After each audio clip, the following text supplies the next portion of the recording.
नमस्कार। संतोष की रिपोर्ट में आप सबों का स्वागत है। और आज हम संतोष की रिपोर्ट में हम बात कर रहे हैं उस छात्र आंदोलन के, जिस छात्र आंदोलन की वजह से मोदी की सरकार हिल गई और जो 12 वर्षों में आज तक कभी नहीं हुआ, वो मोदी को निर्णय लेना पड़ा, धर्मेंद्र प्रधान का इस्तीफा। और उस इस्तीफा से पहले और इस्तीफा के बाद भी इस बात को लेकर मोदी सजग रहे कि जिस उम्र के लोग जंतर मंतर पर पहुंचे थे, उनसे हम सीधा संवाद करें और उनके हर एक डिमांड को सरकार मान रही है, ऐसा हम संदेश दें। कल चौथा वीडियो भी जारी हुआ है, लेकिन इसका दूसरा पहलू यही है कि जंतर मंतर के आंदोलन में शामिल अब लड़के और लड़कियों को टारगेट किया जा रहा है। जंतर मंतर के आंदोलन में शामिल लड़के और लड़कियों के परिवार वाले को तंग किया जा रहा है। जंतर मंतर पर आंदोलन करने वाले छात्रों के और छात्रों के परिजनों को मुकदमा उस पर दर्ज किया जा रहा है। मेटा और इंस्टाग्राम पर तो दर्ज हो ही गया है और खबर बिहार में भी है कि 12 ऐसे लोगों को चिन्हित किया गया है जिस पर हिंदूवादी संगठनों की तरफ से एफआईआर दर्ज करने की तैयारी हो रही है। पूरी बीजेपी बिहार की आईटी सेल इस काम में लगा हुआ है। बाकी पूर्व चुनाव खत्म होने के बाद पूरी टीम लगा दी गई है कि बिहार में आंदोलन के दौरान सोशल मीडिया पर किसने गाली गलौज किया है मोदी को, मोदी के बारे में और अभद्रतापूर्ण टिप्पणी किसने की है, मोदी के बारे में अभद्रतापूर्ण होर्डिंग लेके, मतलब ये लेके होता ना ये लेके पंपलेट लेके या फिर हाथ में तख्ती लेकर कौन कौन घुमाया, उसको चिन्हित कीजिए। पूरी टीम लग चुकी है बिहार बीजेपी का भी। तो इसका मतलब क्या है, अभी देख लीजिए। एक नोएडा में एक परिवार को घर छोड़ना पड़ा, एफआईआर दर्ज कर दिया गया। इसी तरीके से दिल्ली में 1 दर्जन से अधिक लड़के लड़कियों को चिन्हित करके, भाई प्रधानमंत्री को आप गाली दे दिए तो बड़ा अपराध हो गया। तो गाली अपराध कब से हो गया भाई? और इतना ही नहीं, सबसे बड़ी बात यह है ना कि ये जो इस पूरे कॉकरोच आंदोलन का जो करता धरता है अभिजीत, अब अभिजीत के खिलाफ कार्रवाई के लिए पिटीशनबाजी शुरू हो गई है। क्या पिटीशन अभिजीत पर हुआ है और बिहार में क्या तैयारी है, और देश स्तर पर कॉकरोच आंदोलन या जैन जी के आंदोलन को कुचलने के लिए अब किस तरीके से मेन एक्सट्रीम मीडिया से लेके सारे लोग लग गए हैं, उस पर चर्चा करने से पहले जरा मोदी जी का उस अपील को भी सुन लीजिए जो रात में इन्होंने अपील जारी किया है। ये सुनना जरूरी है कि एक तरफ छात्रों को और युवाओं को वो भरोसा दे रहे हैं कि भाई देखिए, हम आपकी बात को मान रहे हैं और हम आगे बढ़ रहे हैं और कदाचार को हम रोकने के लिए तत्पर हैं। वहीं दूसरी तरफ जरा देख लीजिए क्या हो रहा है। तो पहले मोदी जी की बात को आप सुन लीजिए। साथियों, विश्वस्त परीक्षा पद्धति, इसके लिए हम लगातार एक के बाद एक कदम उठा रहे हैं। टास्क फोर्स की रचना हो, फास्ट ट्रैक की और रचना हो,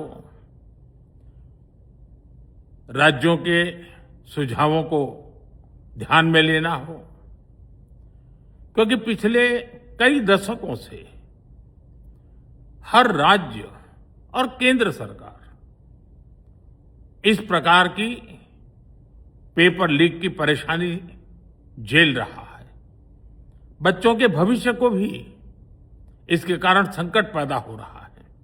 इन सब को ध्यान में रखते हुए देशव्यापी सभी राज्यों में भी और केंद्र में भी शिक्षा पद्धति में सुधार अनिवार्य हो गया है। टेक्नोलॉजी के भरपूर उपयोग की आवश्यकता हो गई है और साथ साथ फिर से कोई पेपर माफिया, पेपर लीक करने वाली गैंग, देश के बच्चों के भविष्य के साथ खिलवाड़ करने वाली गैंग, उनको बख्शा नहीं जाएगा। इसलिए कठोर कानूनों की भी जरूरत है। हम संसद में बिल लेकर के गए थे और जैसा मैंने आपको वादा किया था, गत 2 दिन संसद के दोनों सदनों ने, अधिकतम माननीय सांसदों ने विस्तार पूर्वक उससे चर्चा की है और आज दोनों सदनों ने इस कठोर कानूनों वाले, प्रावधानों वाले इस बिल को पास कर दिया है। अब विश्वस्त परीक्षा पद्धति की दिशा में जाने में एक महत्वपूर्ण काम पूर्ण हुआ है। काम आगे भी चलता रहेगा। हम ऐसी परिस्थितियों को लंबे समय तक नहीं चलने देंगे। इस विश्वास के साथ साथियों, आइए हम सब मिल करके विकसित भारत के स्वप्न को पूर्ण करने के लिए कंधे से कंधा मिलाकर के चले। बहुत बहुत धन्यवाद। सुन लिए, चौथी बार ये जैन जी को संबोधित करने के लिए इंस्टाग्राम पर आए हैं। एक तरफ जैन जी को बधाई दे रहे हैं, एक तरफ जैन जी के आंदोलन को लेकर वो कार्रवाई कर रहे हैं, शिक्षा में सुधार को लेकर एक्शन ले रहे हैं, बड़ी बड़ी बातें वो कह रहे हैं।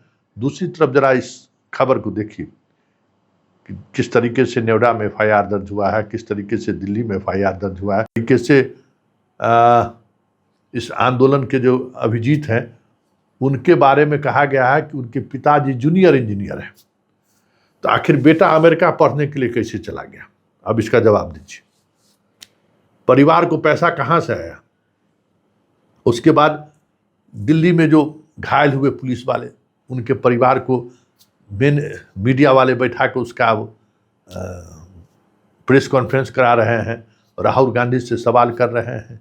एक फर्जी रॉ कह रहा है कि हम रॉ के एजेंट रहे हैं, वो कह रहे हैं कि इसमें विदेशी हाथ है। मतलब प्रधानमंत्री इस आंदोलन के सकारात्मक चीज़ों को लेकर आगे बढ़ रहे हैं।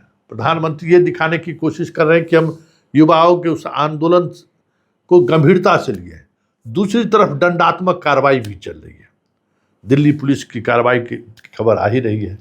अब पटना में भी आप कल के बाद इस तरीके की कार्रवाई की खबर आपको सुनने लगेंगे कि कहाँ क्या कार्रवाई हो रही है।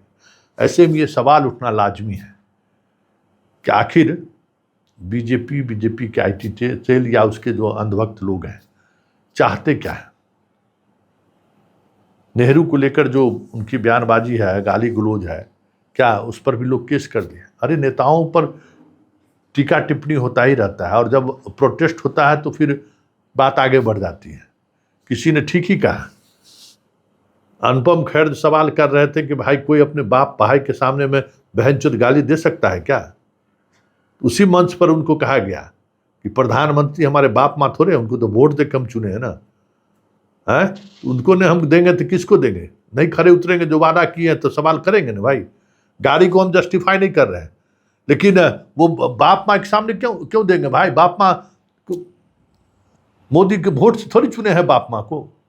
तब इस तरीके का डिस्कोर्स पूरे देश में चल चुका है कि अब उस आंदोलन का जो इम्पैक्ट पड़ा है, जिसकी वजह से सरकार को झुकनी पड़ी, सरकार को झुका दिया जिस आंदोलन ने, दहशत में है उस आंदोलन से सरकार।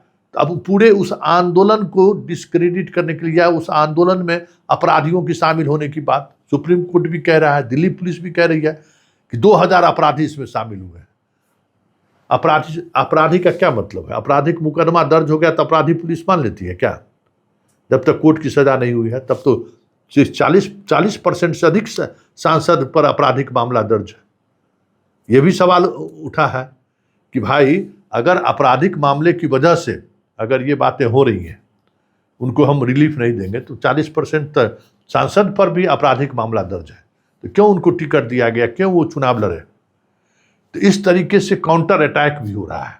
दोनों तरफ से अपने अपने तरीके से अटैक और काउंटर अटैक हो रहा है। लेकिन इस पर एक बड़ी बात है और बड़ी मंथन की बात है कि इस तरीके की रवैये से हमें लगता है कि देश के जो लोग हैं, जो इस अंधभक्त हैं, दास हैं, जिनको गोदी मीडिया भी कहते हैं, दास भी कहते हैं, अंधभक्त भी कहते हैं, वो सारे लोग जिस तरीके से सरकार कार्रवाई करे ना, खुद मैदान में आकर एफआईआर कर रहे हैं या ये कर रहे हैं, क्या चाहते हैं वो?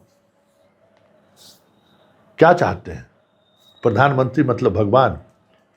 सुप्रीम कोर्ट में भी आज सुनवाई के दौरान इलेक्शन कमीशन के अध्यक्ष के चेयरमैन की नियुक्ति को लेकर जब पूछा गया कि चीफ जस्टिस ऑफ इंडिया क्यों न रहे, तो प्रधानमंत्री के पर आप संदेह व्यक्त नहीं कर सकते, उनकी पवित्रता पर आप सवाल नहीं खड़ा कर सकते। मतलब देश इस दिशा में अब बढ़ रहा है। वैसे भी बिहार में समाज कल्याण विभाग का जो किन्नर सेल है, मतलब किन्नर सेल नहीं कहिए, किन्नर का जो ये है मतलब आयोग, उसने निर्णय लिया है कि प्रधानमंत्री मोदी को क्या एक प्रतिमा बनना चाहिए, मंदिर में प्रतिमा रहना चाहिए, उनका पूजा पाठ होना चाहिए। निर्णय लिया है बिहार की सरकार ने। तो आप प्रधानमंत्री को अगर इस तरीके से भगवान का दर्जा देंगे तो लोकतंत्र कमजोर होगा कि मजबूत होगा, आप ही तय करिए।